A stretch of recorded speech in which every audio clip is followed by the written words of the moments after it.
Oh, si Zebro ito. O kaya lamang ako napatawag ay meron mga tao dito na bumibisita.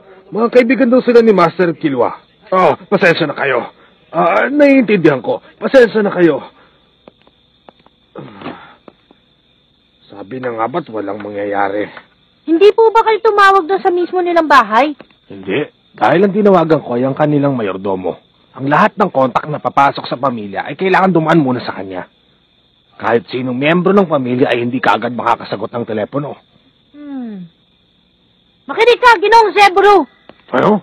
Pwede po bang pakitawagan siya uli? Ako na makikipag-usap sa kanya. Ayos lang sa akin yon. Pero siguradong hindi kanya kakausapin ng matino. Salamat po. Hello, ito ang mayordomo ng pamilya Zordic. Hello, magandang araw po sa inyo. Ako nga pala si Gon. Kaibigan ako ni Kilua. Maaari po ba siya makausap? Si Master Kilu ay walang kaibigan. Ha?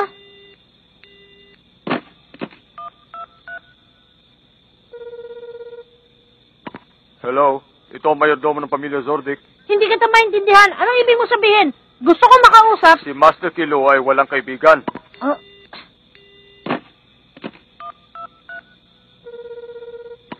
Hello? Paano mo naman nasabing walang kaibigan si Kilua? Ibigay mo na sa kanya ngayon ang telepono, pwede ba?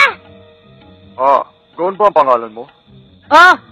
Sige, ipagpalagay na natin na merong ang kaibigan si Master Kilua na Goon ang pangalan.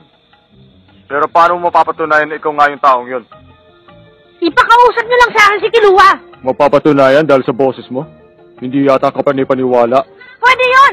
Ipakausap niyo lang sa akin si Kilua. Naka-record ang boses na yan. Marami kang magagawang paraan para makakopya ng boses. Pero... Ngayon, ang sasabihin mo naman sa akin ay mapapatunayan ni Master Kilua kapag nagkita kayo. Konti lang ang mga profesional na nakakagaya ng anyo ng ibang tao. Pero posible pa rin. Pwede rin meron taong gusto magpaligpit kay Master Kilua at ginagamit nilang yung taong nagngangalang Gon.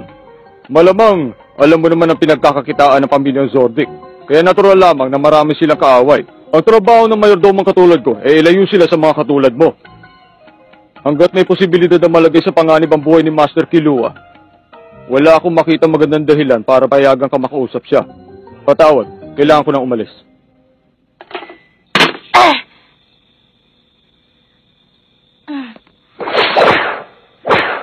Sandali lang! Ano ba yung ginagawa mo? Ano sinabi niya sa'yo, Gon? Ang sabi niya sa akin, wala raw kaibigan si Kilua. At hindi niya raw ako papapasukin dahil baka ako pa ang tumapos kay Kilua. Kung talagang hindi nila ako papapasukin, gagawa ko ng paraan. Delikado ang ginagawa mo. Tama siya. Kapag pumasok ko dyan, siguradong kakainin ka ng malaking pusa. Si Mike yun. Alam ko yun, pero talagang hindi ko sila maintindihan. Pumunta lang ako dito para makita ang aking kaibigan. Pinagdududaan pa nila ako. Hintayin niyo ako dito. Papasok ako nag-iisa. Hindi ako papayag. Napakalaki ng hype sa loob na harapin mo. Sigurado mapapahama ka. Kayang-kaya ko yun. Ano? Huwag ka mag-alala lang, huminahon kayo. Anong paraan? Kakainin ka nun. Hindi ako Mapapahama makatiis. ka lang kaya huwag ka nang makulit. Ginonggon, gamitin mo na ang susing ito. Ha? Yan yung susi doon sa pintuan? Oo, hindi mo na kailangan pang magpakahirap na umakyat sa pader. Maaari ka pumasok gamit ang susing ito. Teka muna. Tama ka. Sumasang-ayon ako sa gusto mo, Ginonggon. Sa nilayo-layo ng pinanggalingan ninyo, bakit kailangan pa nilang pagdudahan ang inyong pagkakaibigan? Pero imposible basta ka na lang makapasok dyan. Sinisiguro kong kakainin ka ni Mike. Pero nakita ko kung gaano ka kadeterminado na makita si Master Kilua kaya sasama ako sa pagpasok ninyo sa loob ng bakuran na yan. Ano?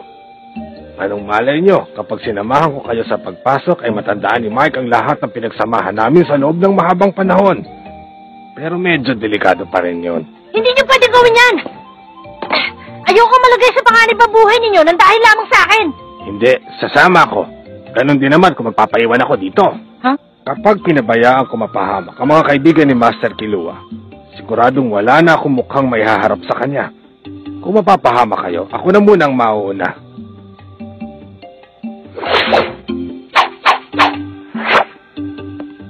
Pasensya na po kayo, Ginoong Zebro.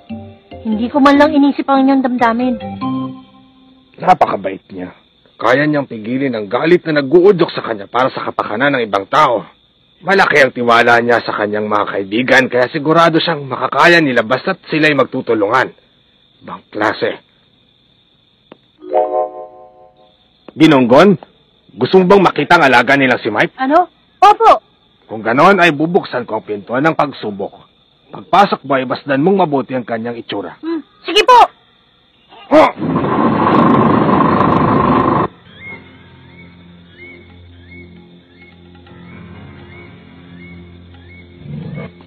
Teka, sigurado ka ba dito, Dan? Oo. Sa pinto ng pagsubok ka pumasok, ibig sabihin ay hindi ka isang dayuhan. Meron pa palapit.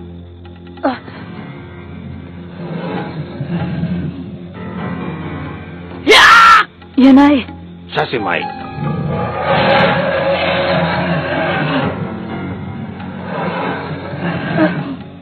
Ano, nakita mo na? Yan si Mike. Siya ang pinakamahusay na tagapagbantay dito sa loob.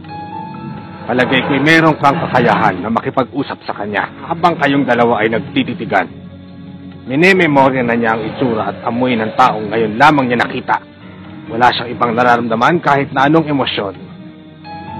Para siyang isang makina. Eksakto.